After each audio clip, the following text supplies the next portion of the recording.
মহামারীর কারণে এবার বাঙালির প্রাণের উৎসব অমর একুশে গ্রন্থমেলা 2021 ভার্চুয়ালি অনুষ্ঠিত হবে জানিয়েছেন বাংলা একাডেমির মহাপরিচালক হাবিবুল্লাহ সিরাজি।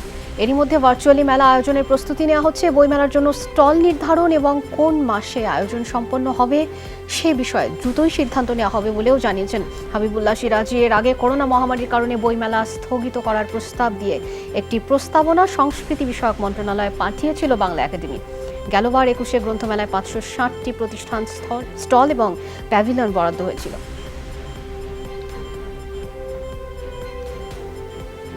অমর একুশে বইমেলা 2021 উদ্ভূত পরিস্থিতিতে বাংলা একাডেমি সাময়িকভাবে 1 ফেব্রুয়ারিতে করতে পারবে কিনা সন্দিহান। যদি 1 ফেব্রুয়ারি বইমেলা শুরু না হয় তাহলে ভার্চুয়ালি একটি বইমেলা করার পরিকল্পনা বাংলা একাডেমি করছে।